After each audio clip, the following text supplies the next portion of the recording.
나만 괜찮고 멀쩡한 이유라는 제목으로 하나님 말씀 증거하도록 하겠습니다. 살다 보면은 늘 사건, 늘 사고를 경험하게 됩니다. 저도 어렸을 때 우리 아버지가 계시던 옆에 그 대연각 호텔에서 큰 불이 났던 경우도 있었고, 또 뭐 여러분들 다 경험했잖아요. 뭐 배에서 우리 학생들이 한꺼번에 다 죽는 그런 큰 사고, 안타까운 사고도 있었고, 인생 살다 보면은 이상하다, 왜 이런 일들이 벌어지나 고개를 갸우뚱하게 만드는 일들이 있다라는 것입니다. 근데 그 안에 분명히 예수를 잘 믿는 분인데 고난을 당합니다. 그러면 이게 고난 정도가 아니라 이 정도는 재앙 아닌가? 다시 질문하게 된다는 거예요. 이게 왜 그러지? 숨은 죄가 있나? 그래서 하나님께서 우리에게 욥기를 주신 것 같습니다. 욥기는 뭐죠? 잘 믿는 분인데 너무 큰 고난을 당하는 거예요. 너무 큰 재앙이 임한 거예요. 그래서 차마 이게 연단하는 고난이다라고 이해가 안 되는 거예요. 이거는 뭔가 숨은 죄가 있다. 그래서 친구들이 와서 자꾸 묻잖아요. 빨리 털라고, 너 숨은 죄 있으면 말하라고. 이게 말이 안 된다고. 이런 일이 어떻게 믿는 자에게 벌어질 수 있겠느냐.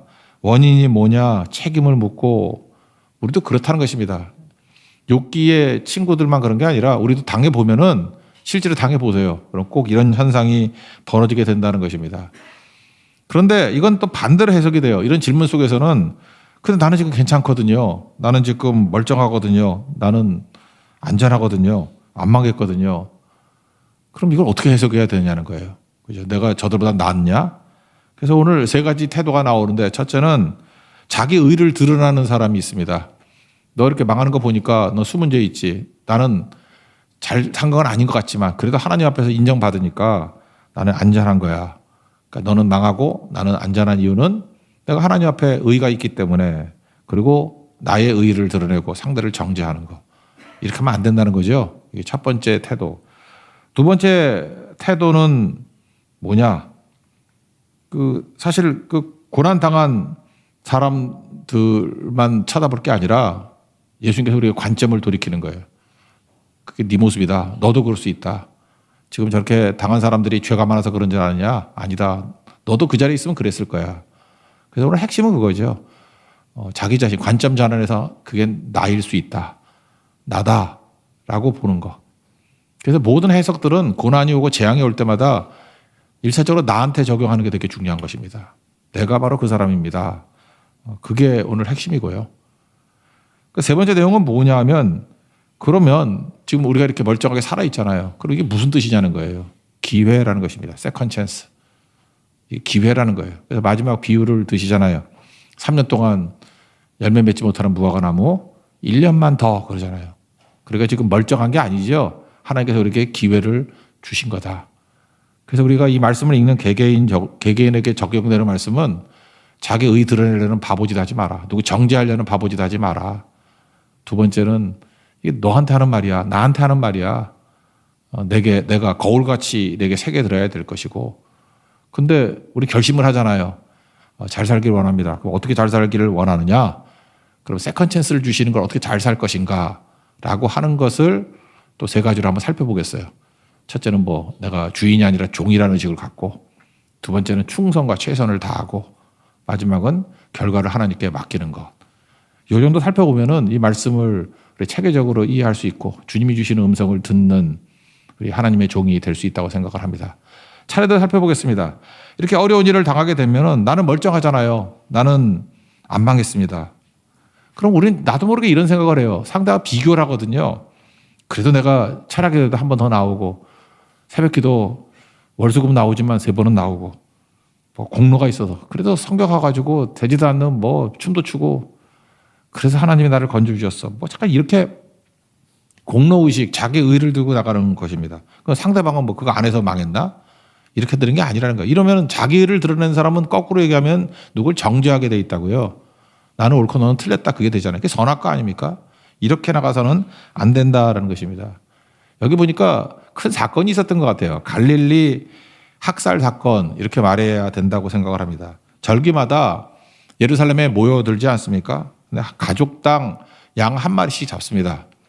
그러니까 가족이 얼마나 많겠어요. 그래서 여러분 재물을 바칠 때 제사장이 잡는 거 아닌 거 아시죠? 자기가 잡는 거예요. 자기가 잡아가지고 들고 오는 겁니다. 그래서 유월절 같은 때 그 기록에 의하면 요세푸스 기록에 의하면 양을 22만 마리를 잡았대요. 양을 바깥에서. 그래서 기드론 시내가 그 골짜기가 있는데 거기가 피의 강이 돼 버렸다고. 그 얼마나 그러니까 예루살렘은 유월절에 피 비린내가 나는 도시라는 것입니다. 그런 일이 벌어질 때 그러니까 피 냄새 막 나고 하면 좀 잔인하고 그러잖아요. 사람이 흥분도 되고.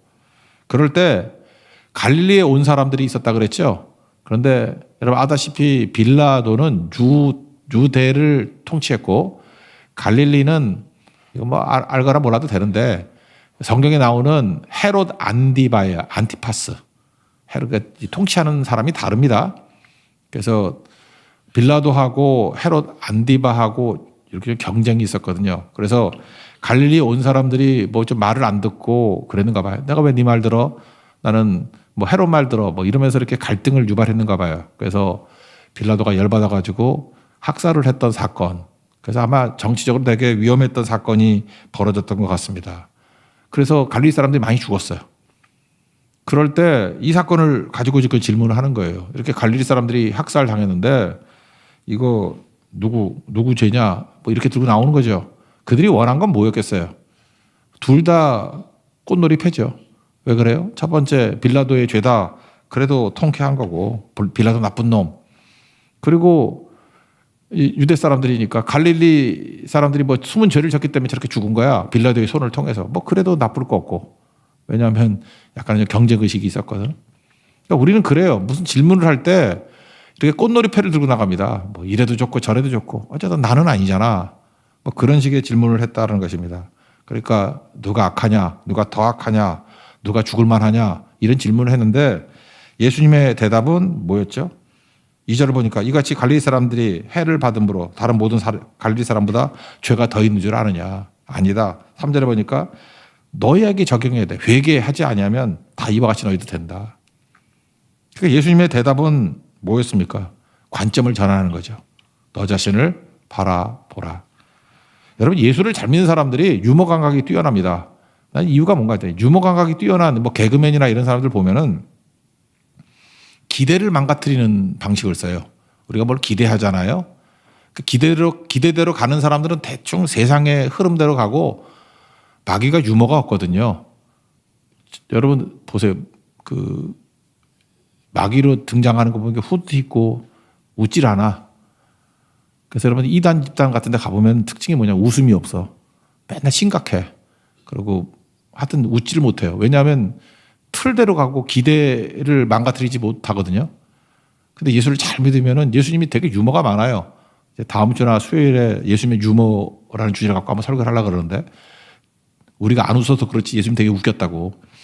되게 웃긴 게 많아요. 왜냐하면 기대를 망가뜨리기 때문에 그렇습니다. 뭐 예를 들면 뭐 이런 질문을 한번 한다 그래봐요. 뻔한 질문인데 사과가 10개가 있는데 3개를 먹었습니다. 몇 개가 남았습니까? 그러면은 7개라고 대답하는 사람은 바보죠. 아, 그걸 원해서 물었겠어?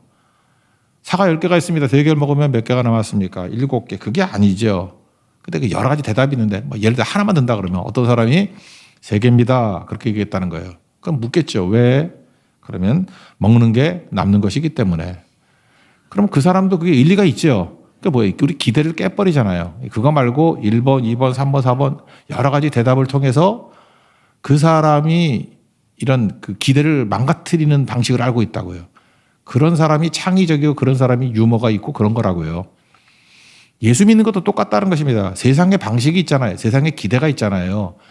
뻔한 데로 가면 안 된다고. 그러니까 뭐 심준 생긴 뭐 잘난 척하고 뭐 성적 꼭대기 올라가서 뛰어내리라 그러면 슈퍼맨 그리고 뭐 인기 없고 그 뻔한 거 아니에요? 그때마다 예수님은 기대를 망가뜨리는 대답을 하시잖아요. 그렇게 안 한다고. 그게 믿음이라고. 그래서 믿음이라는 거는 어찌 보면 세상의 기대를 망가뜨리는 거예요. 그래서 예수 잘 믿으면 되게 웃겨요. 재밌어요. 유머가 있어요. 여유가 있고. 그래서 매력적이 돼요. 좀 매력을 좀 기르세요. 앞뒤 꽉꽉 막힌 사람 되지 말고. 하여튼 이런 얘기가 있었다는 것입니다. 당시에. 그러니까 질문하는 사람도 뻔한 대답을 원했는데 예수님은 뻔한 대답을 안 하고 야, 넌 지금 빌라도 쳐다보고 죽은 갈릴리 사람들 쳐다보고 누구 책임이냐 누구 죄냐 그러고 있냐? 아니야. 너 쳐다봐야 돼. 너 자신을 봐. 죄가 더 있어도 그런 거 아니야. 너도 똑같아. 그러니까 회개하라. 네가 먼저 변화가 되라. 예수님의 메시지였다는 것입니다. 그러니까 누굴 자기 일을 드러내거나 정죄하거나 그런 게 아니라 자기 자신을 볼 줄 알아야 되겠죠. 시각이 창문 시각과 거울 시각이 있다 그러잖아요. 옛날에 그 윈도우 이미지가 있고, 뭐 문제를 외부에서 찾는 사람이 있죠. 뭐 문제만 생기면 창문을 열어요. 누구 탓이냐, 저놈이야. 근데 예수님은 지금 뭘 얘기하는 거예요? 창문 쳐다보지 말고 거울 앞에 서라는 거죠. 문제가 생기면 사건과 사고 앞에 거울 앞에 서라. 나를 보는 거죠. 나는 더 나은가? 나는 더 깨끗한가? 나는 죄를 짓지 않은가? 아니죠. 똑같다는 거죠. 그렇다고 그다음부터 메시지가 나오는 거 아닙니까? 생각해 보세요.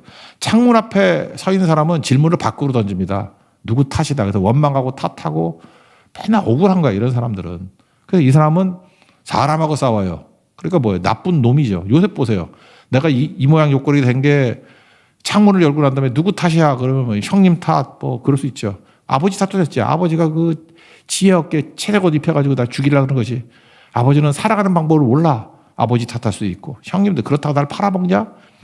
그 다음에 보디발 아내, 그 아줌마 내가 못생긴 아줌마 내가 왜 좋아해? 그다음에 감옥 탓할 수도 있죠. 아니 보내줬으면 풀어줘야지. 이러면 계속 사람과 싸우잖아요. 그런데 요셉은 거울 앞에 서잖아요. 그렇죠. 하나님께서 나에게 왜 이런 일을 행하셨나? 하나님의 뜻이 있겠지. 모든 사람 구원하려고 나를 먼저 보내셨다. 그러면서 내가 해야 될 일이 문제가 뭔지 하면서 문제와 싸우잖아요. 창문 앞에 서 있는 사람은 사람과 싸워요. 그래서 이런 사람 맨날 다툼만 벌어져. 당신 참 멋지네. 노래는 부르지만 그런 말 절대 안 하고 맨날 다툼만 벌어져. 사람과의 사람. 근데 묘해요. 이렇게 거울 앞에 서는 사람들 보면은 아무리 주변에 나쁜 사람이 널려 있다 할지라도 사람하고 안 싸우고 문제와 싸운다고. 그러니까 문제와 싸우니까 문제를 풀고 이기고 성숙하고 성장하게 되고 나중에 승리하게 되잖아요. 요셉이 사람과 싸웠어요? 아니죠. 문제와 싸웠죠. 항상 문제와 싸웠잖아요. 문제와 싸울 때 하나님이 동행해 주시니까 형통한 자가 되고 승리하게 되더라. 거울 앞에 서십시오. 그래야 승리할 수 있다는 것입니다. 예수님이 묻지도 않은 얘기를 당시에 알려져 있는 사고를 하나 얘기를 하는 것 같아요. 실로암 망대 사고예요.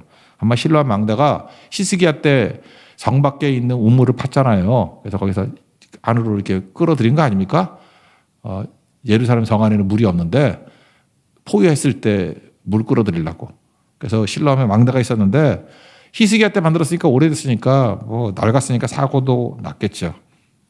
그래서 왕대가 무너져가지고 18명이 죽었는 거 봅니다. 당시로서는 빅 뉴스였던 것 같아요.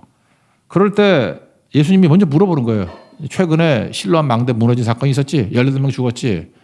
너희들 그렇게 생각할 거지? 그 사람들이 무슨 죄가 있어서 죽었고 너희는 안 죽었으니까 좀 다행이다. 나는 의롭다. 아니다. 똑같은 얘기를 해요. 5절에 너희도 많이 회개하지 않으면 다 이와 같이 망하리라. 같은 메시지죠. 거울 앞에 서라. 거울 앞에 서라. 이게 너무너무 중요하다는 거죠. 그래서 여러분들 크리스찬들은 어떤 사건 사고를 접하게 될 때 항상 자기 자신을 적용시킵니다. 거울 앞에 섭니다. 그래서 깊어지고 성숙하게 된다는 거예요. 제가 볼 때 사건 사고를 통해서 거울 앞에 섰을 때 회개했던 기억나는 사람 중에 한 사람이라 그러면은 지금부터 30년 됐는데 벌써 94년 10월 21일 성수대교가 무너졌어요. 여기 보니까 율동하는 사람은 태어나지도 않았네. 30살이 안 됐으니까. 이렇게 금방 늙었네. 나 3, 2년 전에 엊그제 같은데. 성수대교 무너졌다 그런 게 뉴스 들었거든. 그때 그 성수대교 무너졌을 때 버스가 2대인가 떨어졌는데 죽은 애들이 다 무학여고 학생들이었어요. 근데 그 무학여고 그날이 금요일이거든. 10월 20일이 금요일이에요. 근데 정확히 알아요. 그 끝날 때 금요 철야했거든. 그 사고 난 날 금요 철야했는데 제가 그때 반포에 10만포에 있었으니까 그 동네 소식을 뭐 이렇게 듣고 그랬어요. 이렇게 뭐 사는 사람도 있고. 왜냐면 거기 그쪽에 무학여고 쪽에 사는 사람들도 교회를 많이 왔었거든. 그래서 거기도 그때가 6지역이라고 했는데 6지역을 제가 담당했기 때문에 그걸 좀 알아요. 아는데 무학여고 학생 중에 성이 생각이 안 나. 영희라는 애, 영희. 아마 지금도 설교 들을지도 모르겠네. 어떤 영희. 성은 모르겠어요. 무슨 영희인데 지각을 했네요. 그래서 버스를 놓친 거야. 그래서 자기 친구들은 많이 죽었는데 자기는 살았어요. 이 말씀하고 똑같은 거죠. 네가 그 친구들은 죄가 있어 죽은 거고 넌 죄가 없어 산 게 아니라 오히려 죄라 그러면 얘가 죄가 더 많지. 지각하는 게으름의 죄. 근데 얘는 살았어요. 살아서 저녁에 교회를 와가지고 통곡을 하는 거예요. 하나님 나를 살려준 이유가 뭡니까? 내가 이렇게 안전했던 이유가 뭡니까? 아무리 생각해도 깨끗했기 때문에, 죄를 안 졌기 때문에. 아니죠. 절대로 아니에요. 그럼 뭐죠? 그때 거울 앞에 서게 되더라고요. 하나님이 나를 살려준 이유가 뭐냐. 그 다음 메시지예요. 세컨 찬스, 기회를 주신 거지. 이게 뭐 잘난 것도 아니고 내가 깨끗한 것도 아니고 뭐 그런 것도 아니라는 거예요. 그래서 그 자매, 영이라는 자매는 금요철에 와서 통곡하고 하늘의 음성을 들은 거죠. 하나님 만났어요. 여러분 인생에도 그런 게 있습니다. 인생 가운데 어떤 사건 사고가 터지거든요. 터졌을 때 나는 그래도 뭐 깨끗해서 살아남았어. 이렇게 생각하는 건 바보라니까요. 저런 건 죄 때문에 저런 거. 그게 아니고 거울 앞에 내가 서라는 거예요. 우리 인생 가운데 그런 게 있습니다. 이 터닝 포인트가 될 만한 것들이 있어요. 그때마다 하늘과 연결되는 시간을 삼아야 된다고. 영이라는 자매 그 이후에 완전히 바뀌었어요. 하나님이 나를 살려준 이유가 무엇인가. 사명자가 되고 다른 인생을 살게 되는 거죠. 주님께서 이거를 말해주고 있다라는 것입니다.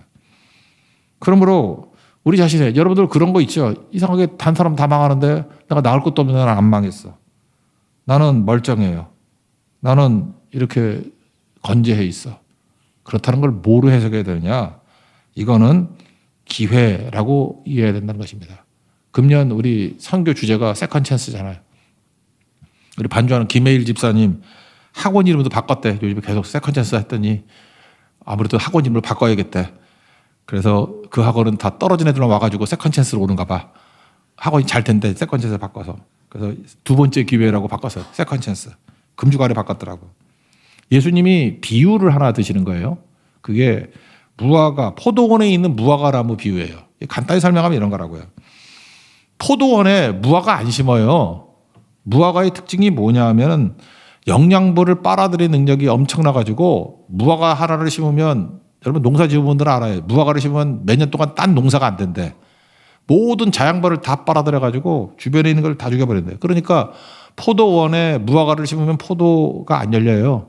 무화과 워낙 그 영양을 빨아들이는 능력이 크기 때문에.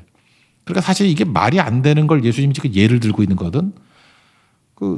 그렇게 나오잖아요. 6절에 한 사람이 포도원에 무화과나무를 심은 것이 있더니 이 말이 안 되잖아. 무화과나무 그래서 길가에 세우는 거야. 길가에 심는 건데 포도원에 심었대. 그 이스라엘 백성들은 이상하게 여기는 거지. 이게 말이 돼? 그런 거라고. 그렇다면 특별 대우를 했다는 거 아니에요. 이 무화과나무를 살리려고. 특별 대우. 좋은 땅에다 심는 게 아니거든. 심어놨다라는 거예요. 그러면 포도도 희생해가면서 포도가 더 좋은 거거든. 포도도 희생하면서 무화과나무를 포도원에 심었으면 열매를 많이 열리기를 기대해야 될 거 아니에요. 이 무화과는요. 1년에 2번 열매를 거둡니다. 봄에 한 번, 가을에 한 번. 그런데 3년을 갔더니 열매가 없대요. 7절에 보니까. 그랬더니 주인이 뭐라 그래? 찍어버리라. 땅만 버린다. 그러니까 말도 안 되는 특별 대우를 해주면 잘 돼야 될 텐데 1년에 2번 맺어야 될 게 3년이니까 6번의 기회를 놓쳤다는 거죠. 그러니까 이렇게 얘기를 하는 거예요. 그러니까 주인은 하나님이 계시지. 여기서 포도원직이 예수님이고. 그래서 이거 찍어버리라. 그랬더니 포도원직이 예수님이 중보기도를 했다는 거 아니에요. 은혜가 뭐예요? 중보기도 한 거예요. 중보기도는 뭔지 알아요? 세컨 찬스를 주는 거예요. 예수님이 중보기도 때문에 세컨 찬스를 얻었잖아요. 예수님이 십자가에 달리시면서도 중보기도 하셨죠. 그 바로 직전에는 베드로를 위해서 중보기도 했잖아요. 네가 뭐 나 버리고 갈 거다. 그때 뭐 사탄이 밀가부로 너를 요구했지만 내가 너의 믿음 떨어지지 않기를 기도했다. 너 회복되고 난 다음에 열심히 충성해라. 뭐 그런 말씀 있잖아요. 예수님이 중보기도로 베드로가 살았다고 세컨 찬스를 준 거잖아요. 그죠? 강도. 원래 성경 보세요. 2명 강도가 같이 다 욕을 했어. 근데 저들의 죄를 용서해달라 그랬더니 한 놈이 변화가 돼가지고 그죠? 오른편 강도는 돌아왔죠. 주님 나를 기억해달라고. 내가 낙원에 있으리라. 그 예수님의 기도가 응답받잖아요. 세컨 찬스 한 번 더 기회를 줬죠. 처음에 같이 욕하다가 돌아오게 되는 거. 또 백부장도 원래는 죽이는 대장이었잖아요. 근데 실로 하나님의 아들이었다 돌아왔잖아요. 그죠? 그리고 직전에 만났던 헬라인들 돌아왔잖아요. 그 헬라인들이 나중에 로마 교회의 주역이 됐다 그러잖아요. 헬라인들, 요한복음 12장에 만났던 헬라인들, 거기서 예수님이 하늘의 밀이 땅에 떨어져 죽지 않으면 하늘 그대로 있고 그 말씀 메시지 다 증거했잖아요. 십자가 부활 다 증거했잖아요. 그거 듣고 돌아가서 로마 교회를 세웠다. 그렇게 얘기를 해요. 로마 교회는 바울이 전도해서 세운 교회가 아니잖아요. 그럼 누가 전도했어요? 바울이 첫 번째 선교사인데 굳이 말한다면 예수님밖에 없죠. 예수님의 전도로 세워진 교회가 로마 교회다. 그렇게도 말할 수 있다라는 것입니다. 그리고 예루살렘 백성들이 십자가에 못 박았던 백성들이 오순절에 3,000명이 회개하고 5,000명이 회개하고 다 그거 예루살렘 사람들이에요. 예수님의 중보기도가 응답받았죠. 그래서 중보기도는 능력이 있다니까요. 영혼을 건지는 힘이 있다라는 것입니다. 근데 예수님이 나를 위해서 한 번 더 기도하시잖아요. 포도원 주인에게 1년만 더 그러잖아요. 1년만 더. 1년만 더. 1년만 더 그랬더니 오케이 했죠. 그럼 우리 어떻게 살아야 되겠어요? 이제 남은 평생 제발 여러분 나는 남들보다 잘났기 때문에 죄를 더 지었기 때문에 내가 안 망한 이유가 내가 그래도 그럴듯해서 혈통이 좋아서 그런 거 아니에요. 예수님이 주신 중보기도의 결과 1년 더 얻은 거라 1년. 1년이란 게 무슨 뜻입니까? 길지 않다는 거예요. 멸시하면 안 되겠죠. 로마서 2장 4절 보니까 너를 인도하여 회개하게 하심을 알지 못하느냐 그러면서 용납하심과 길이 참으심이 풍성함을 멸시하느냐. 주님이 용납하시고 길이 참는 것을 멸시하면 안 됩니다.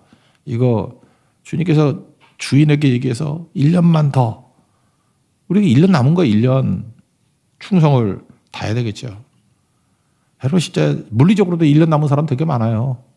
뭐 얼마 안 남았잖아요. 지금 뭐 많이 사셨잖아요. 여기 보니까 연식들이 다 오래되셨는데 오래 살았잖아요. 언제 갈지 몰라요. 언제 갈지.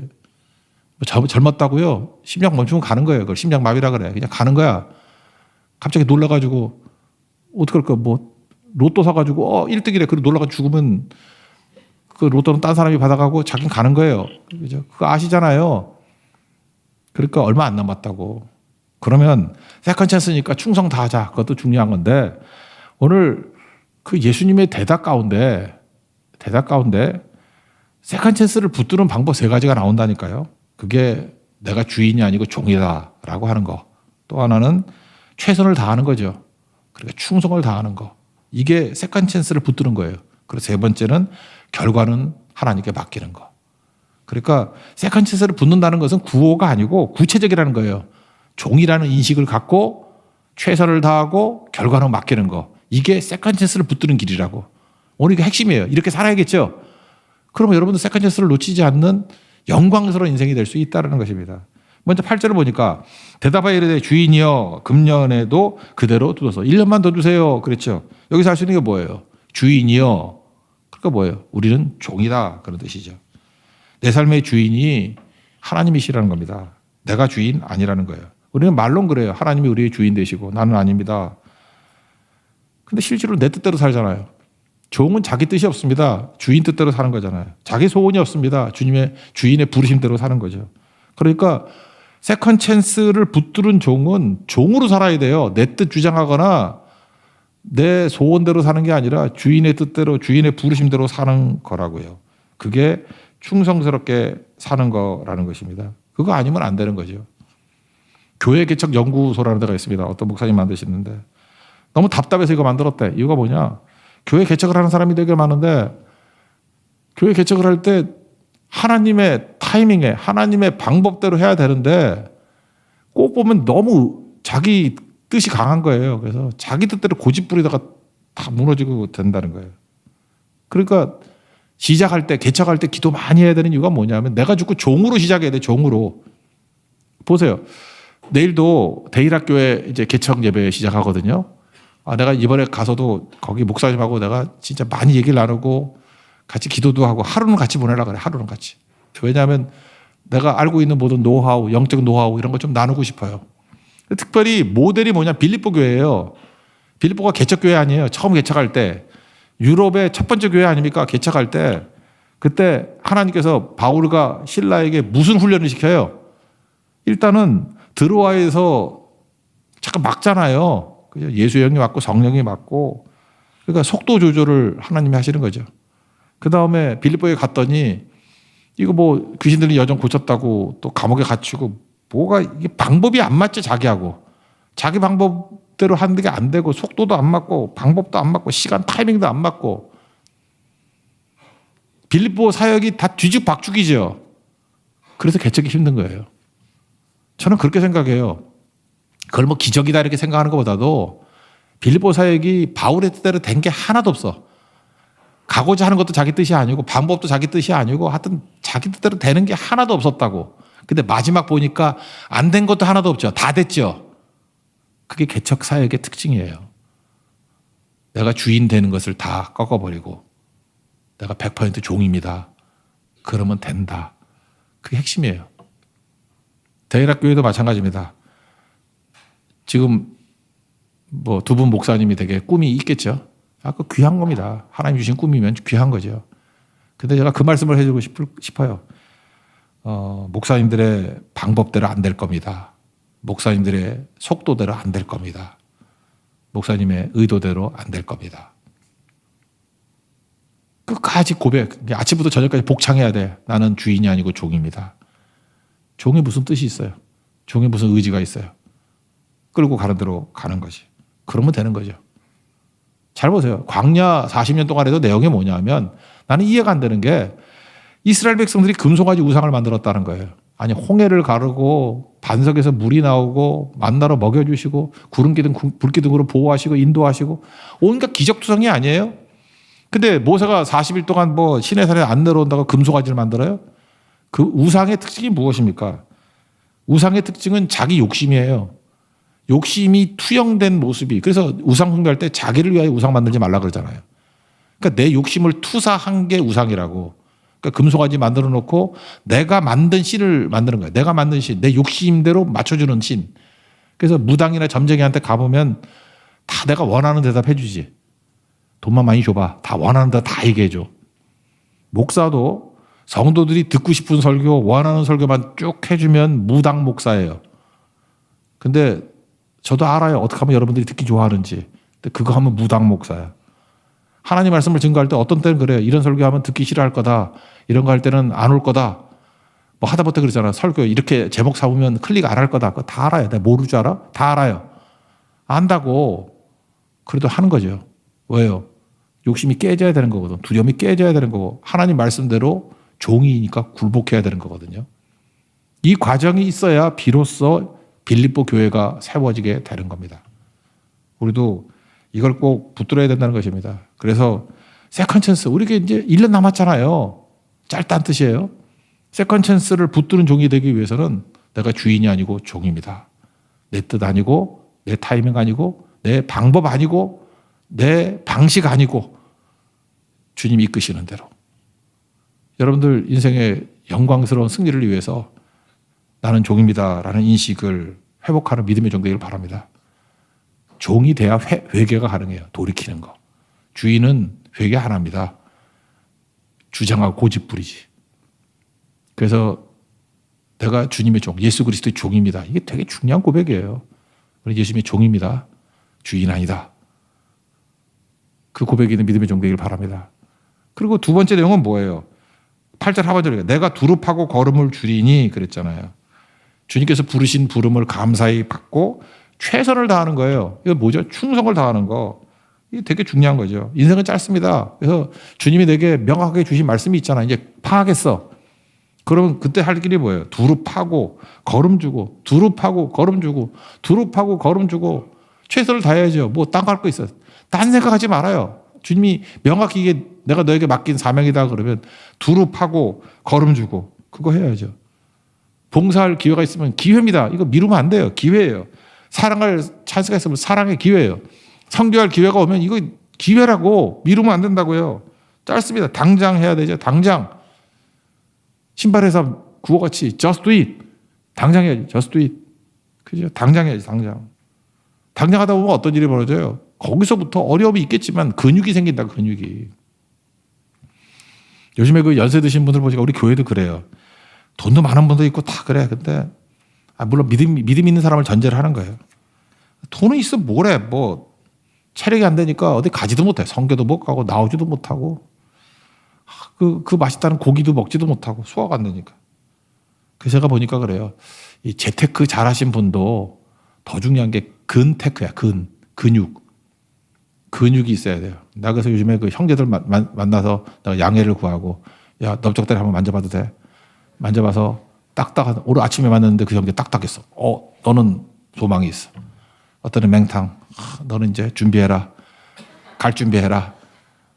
근육의 근육. 진짜 그래요. 이게 근육이 있는 사람들이 훨씬 더 잘 쓰임 받고 그러더라고요. 왜요? 그래서 행복은 허벅지 두께 정비를 하고 허리 둘레 반비례 한다 그러잖아. 최악이 뭔지 알아요? 다리는 꼬챙이, 배는 올챙이. 그런 거잖아요. 근데 최선을 다하고 충성을 다하는 사람들에게 특징이 뭐냐면 영적 근육이 생긴다니까. 근육은 어떤 거예요? 힘든 일을 반복해서 할 때 근육이 생기는 거라고. 우리 근육 생기게 만들어준다고. 그래서 뭐예요? 감사를 알고 최선을 다하는 거. 두릅하고 걸음을 줄이니. 그러면 최고의 것이 될 수 있다는 것입니다. 우리 교회가 근육질 교회가 되었으면 좋겠어요. 근육질. 옛날에 그 강남 스타일 노래들인데 뭐 근육이 어쩌고저쩌고 나오는데 그거 좀 개사해서 불렀으면 좋겠어. 그죠? 근육이 뭐 있어야 돼. 근육. 영적 근육이 있는 교회. 그게 최고겠죠. 집중하면요. 미련이 없습니다. 이렇게 최선을 다한 사람은 후회가 없어요. 나는 주를 섬기는 일에 후회가 없습니다. 어떤 사람이 그래요? 충성을 다한 사람은 후회가 없어요. 근데 할지 말지 맨날 머뭇거리고 뭐 눈치 보고 하는 사람은 평생이 미련이고 평생이 후회라고. 이제 1년 남았다니까요. 후회 없는 인생, 미련 없는 인생이 되는 하나님 백성 되기를 바랍니다. 그리고 세컨 찬스 붙드는 백성의 마지막 특징은 뭐냐? 결과는 주님께 맡기는 거예요. 안식의 특징이 뭐라 그랬어요? 맡기는 거. 완성은 맡길 때 생긴다. 그래서 9절 보니까 이후에 만일 열매가 열매 좋거니와 그렇지 않으면 찍어버리라 하였다 하시니라. 그러니까 결과에 걱정하지 않고 결과는 주님께 맡기잖아요. 그때 주님이 완성해 주신다라는 것입니다. 근데 주님께서 맡기면은 되게 완성시켜 주셔요. 우리 인생이 완성시키는 게 아니라 내 노력과 공로가 완성시키는 게 아니라 주님께 맡길 때 완성된다는 거예요. 그래서 우리 인생 살다가 마지막에 부족함이 있을 거예요. 죄됨도 여전히 남아있을 거고.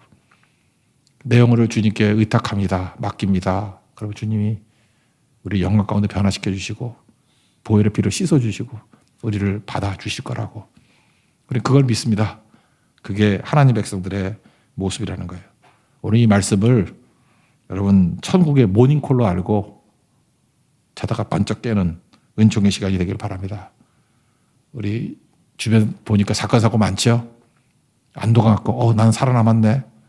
자기 의 아니에요. 누구 정지할 것도 아니고 입 다물고 거울 앞에 서십시오. 정신 차리라는 거예요. 그죠? 하나님께서 내게 세컨 찬스 주신 겁니다. 이거는 잘난 척하는 것도 아니고 정지하는 것도 아니고 내게 세컨 찬스를 주신 거라고. 그럼 세컨 찬스 외치기만 하면 되는 게 아니고 세컨 찬스를 붙드는 길. 주인이 아니고 종이다. 첫 번째. 두 번째 내게 맡긴 그 명확한 사명을 최선을 다하고 충성을 다하는 거. 세 번째 결과를 주님께 맡길 때 완성시켜 주는 거. 이게 세컨 찬스를 붙드는 길이다. 종됨을 인식하고 충성하고 맡길 줄 아는 하나님의 거룩한 종 되기를 축원합니다. 자리에서 일어나겠습니다.